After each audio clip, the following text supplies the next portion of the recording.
Hey everyone, welcome back to my channel. So it is Wednesday. We got wet hair going on here. Wednesday, I go down to my vintage booth at PS Treasures and Collectibles in downtown Waterloo, Iowa, and do a restock, rearrange. So I thought I would show you here what I'm getting ready to take down, show you what it looks like when I get there. And then when I come home, I thought we'd do a little sit down, chatty chat about how it's going at the booth, things I'm learning, things I'm doing. Yeah, so let me go ahead and show you first what I am taking down this week. So this is a Cracker Barrel candy dish. These can sell well. People still have them in the boxes, but I'm really wanting to get away from shipping unless it's like really, really valuable stuff on eBay, or it's stuff I know won't sell in the booth. I'm hopeful this will sell in the booth. These are a couple of Haunted Mansion ornaments that I just don't like. Honestly, I got them for free using points, so I thought I'd pop them down there. Got a couple of Thai little pumpkins that I put in the bags. I have pegboards in my booth, so that's always great. The lip balm is mine. Some vintage candles, super cute. These are acrylic acorns. I don't even know where I got them, but whatever, they're going down there now. I love my pegboards and being able to put things in bags, hang them. So just some random little hallmarks, ornaments that I have. I don't like devils. I don't know. It's just bad juju. So Lucy, I'm sorry, but you're going down there. I have two of these, so one's going down there. Charlie Brown, he doesn't stand up very well, and I don't like football, so he's going down there. This little tiny black cat. I did him this way with the bags, with the boxes too, because when they're in the boxes, then people are gonna, you know, take them out of the box. They get all messed up. So I thought I'd try in the hanging bags. We'll see. Did I punch a hole in there? Why? I ordered these thinking they had hole punches, and then I have to end up going in and doing the hole punch. And there's my hole punch. So I got to finish those. This is a little Hallmark figurine, little cat. These two little mini mugs. These are Peanuts pails. Zombie troll. Thanksgiving.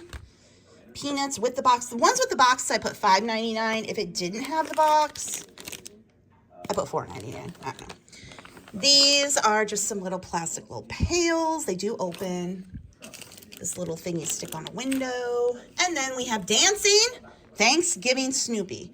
So that's what I'm taking down today. This is my basket I take with all my supplies. I bought these little hooks thinking I would love them for the booth, but then you can only really hang one thing on them. So I was like, oh, well, anyway. But little supplies, so I'm going to bag this stuff up and take it down there. Oh, first, I got to do some hole punching. Okay, made it downtown. Time to go inside and get to restocking. Here's what it's looking like now. I'm probably going to be getting rid of the jewelry here, and I've ordered some more of these baskets because I really do like them. Although I'm not sure.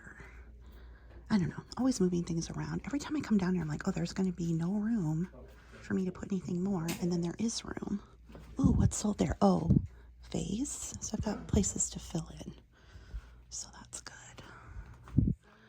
I'm going to have to put $10 behind my post this week. It really does help to do that, especially with the blow molds. Those should have sold by now, but I don't think the word got out that they're here. So you got to spend a little money to make a little money. Okay, time to... I do like these this way. I was going to say maybe I'd take some and do some hanging here. I think I'd rather put the baskets here eventually. Well, actually I might. I've got some hanging. I'll put the hanging stuff here. I'm not going to take all of them down right now, but some of them I am. And then nobody's bought any of the magnets. Nobody's bought any of the stickers. Maybe one sticker sold. Well, I've been rattled around. But, I don't know. You just never know. As soon as I say I'm going to take something out, it sells. So I'm taking the stickers out. I'm taking the magnets out. I'm taking the jewelry out. Now it can sell. Okay, did a little bit of fluffing. So took out some of the jewelry, hung the bags. Got a little bit of jewelry here. feel like I had more of these and they're probably at the bottom of my bin and I can't find them. Let's see, moved that orange thing up there. Wasn't very busy for me over the weekend, but I didn't do a boosted post. So I'm gonna go home and do a boosted post. Like I said, I ordered 2 more sets of these. And I'm thinking, I'm gonna keep this as it is, but maybe, I don't know. This, I never sell many of these signs. I did buy those, these are reproductions. So I don't know, maybe eventually that comes out. I do like this way, this table and that here. So get another little table that would be here and get rid of that.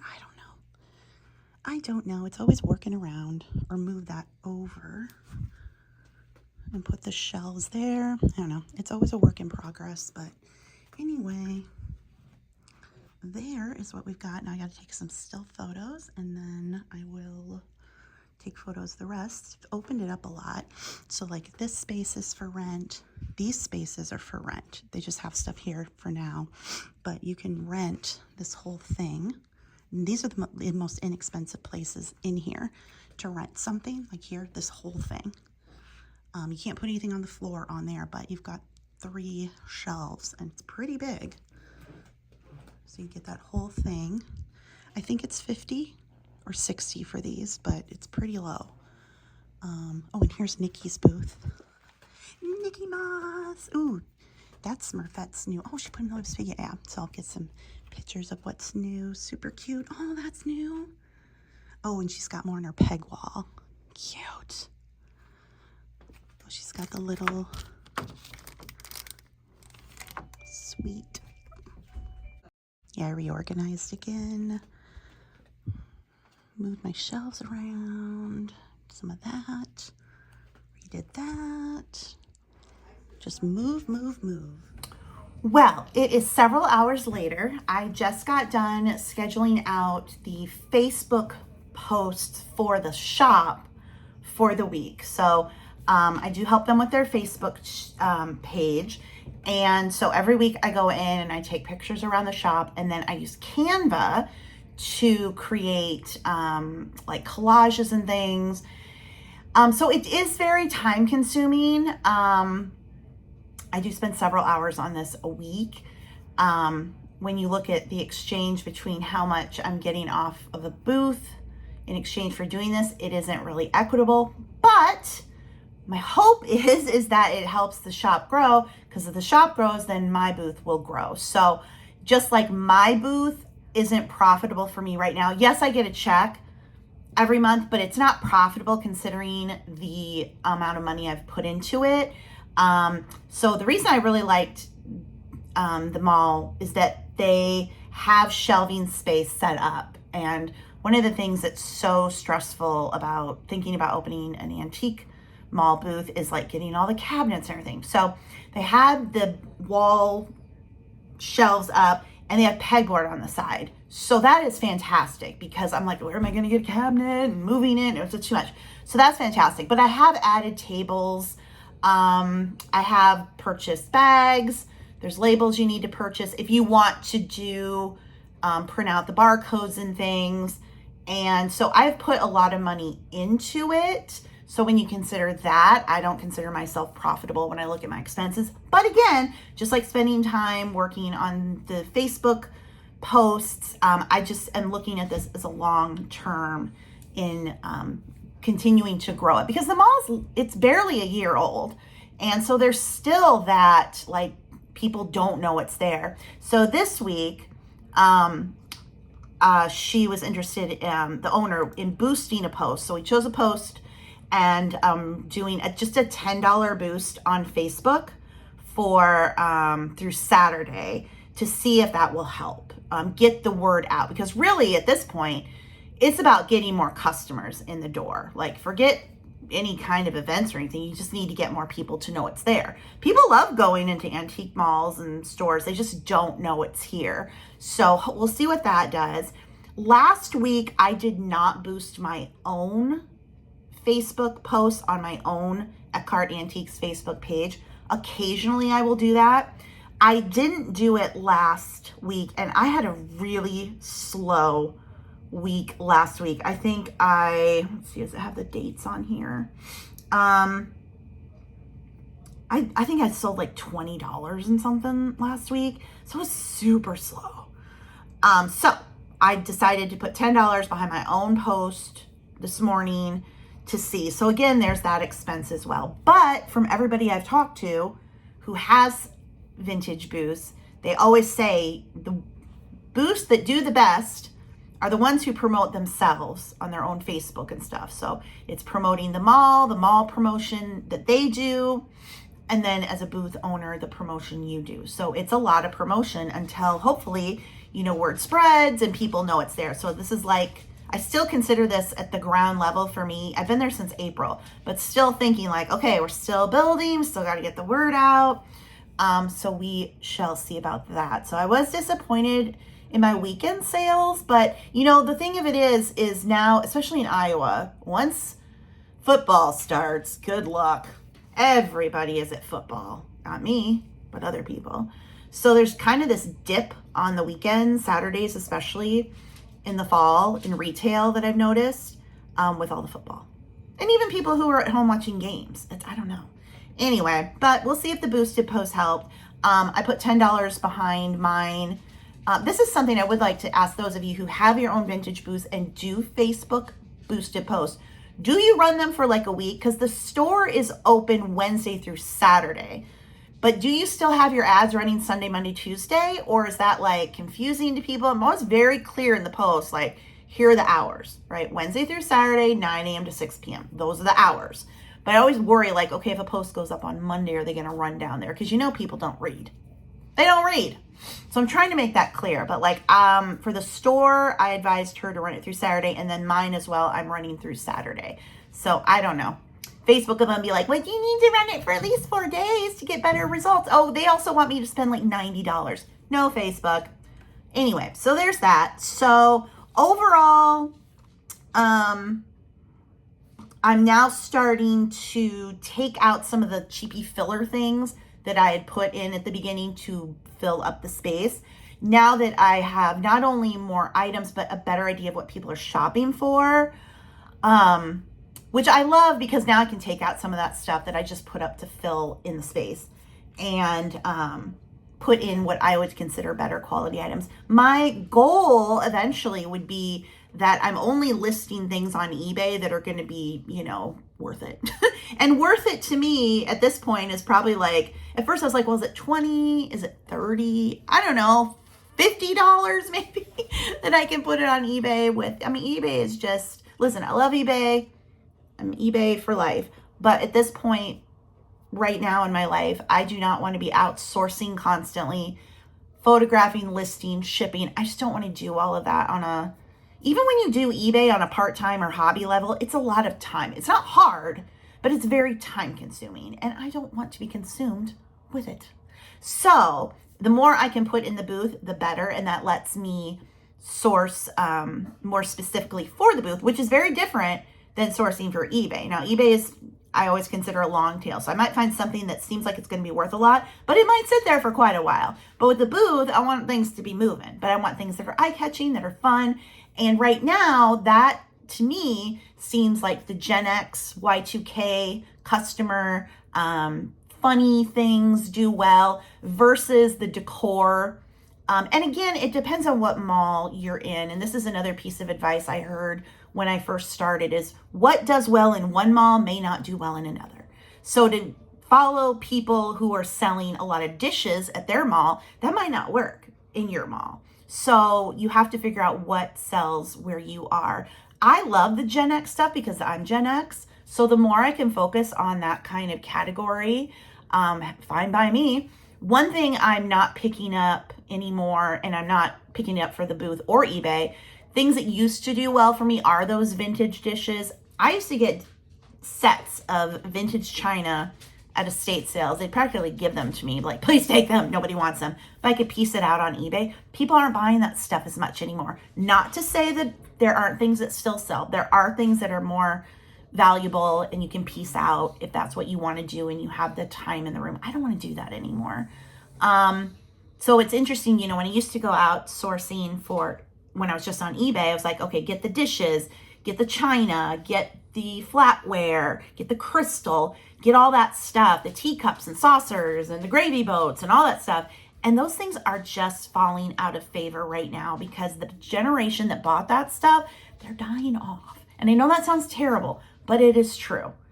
Or they're just not shopping anymore. They're downsized. They're not getting that stuff anymore. So glass, that's definitely taking a downturn again, depending on what it is. But, you know, around here, people all know Fenton. It's like Fenton, Fenton, Fenton, Fenton. And I'm like, that generation that collected Fenton is not really the buyer anymore.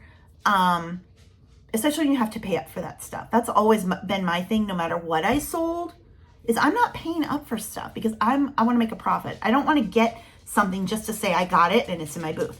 Now there is the other side of that where you have items in your booth to get people in.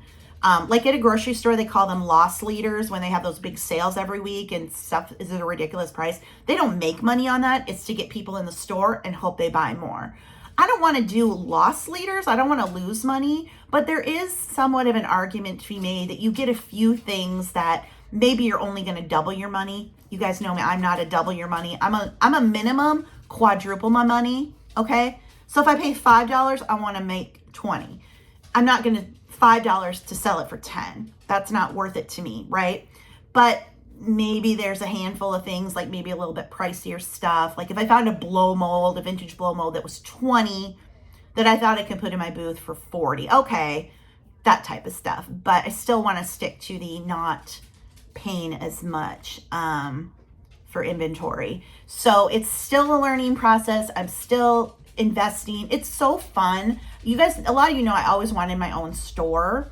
Of course, now I'm like, no, I don't want to be there and talking to people. If I could have a robot run a store, maybe.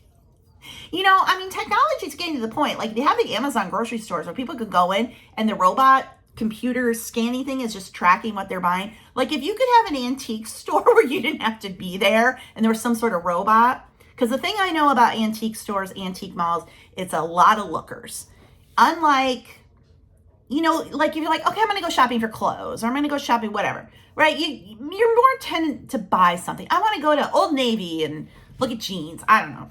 I walked by an Old Navy yesterday and that's what I thought of, right? You're going to be more inclined, like you're going to get something and the chances are you're more likely to get something than not, versus antique stores, antique malls. People like to just go in and look around. I really noticed this when I was helping my brother at his store during their small town. They had a thing and it was having like it was the holidays and there were a lot of people that came in. Very few people purchased. There were so many people that came in the store. Oh look, and then they leave. They kind of treat antique stores like museums, right? Oh, it's so fun. Look at that. But they're not going to buy it. They don't want it. You've got to find those collectors and the people who actually do buy so they know where you are, they know your hours, and they're actually going to come. So that is a challenge, I think, special for antique stores and antique malls, is they definitely attract the looker people versus people who are definitely coming in to buy. And that's just a challenge of the business, I think. My brother had said, because he had an antique store, and my brother who just passed away, and he had told me that he to do it all over again, he would have gone to an antique mall where he could rent it out booths versus the store, because it's hard to just have a store without any other income. A antique mall, you've got the booth rent. But I would think if you were someone who was gonna open up your own antique store, not a booth rental, but your own store, that you would also need to have an online component. You need to be posting stuff online to make a go of it. And you know what? A lot of people, not the place I'm at, but I know a lot of people talk about, you know, they open up a little shop for whatever, antiques or whatever, and it's like a hobby. You know, there's a spouse who maybe pays all the bills and then they have the store as a hobby. Not the place I'm at, but other like gift shops and stuff. I remember reading about that because back in the day, I was like, I want to open my own gift shop, you know, and they're like, yeah, most of that's hobby. Most of those people are hobby and they're not really making money on it. But when you have an antique mall, obviously you're renting out space, so that's income there. But if you have your own store, then you're also having to sell online. So it's just work no matter what kind of business you have anymore. It's just so competitive. It's competitive brick and mortar, it's competitive online. And the days of just, you know, putting stuff out, opening the doors, or listing stuff online and whatever, those days are over. You've just got to like do all this extra to get sales.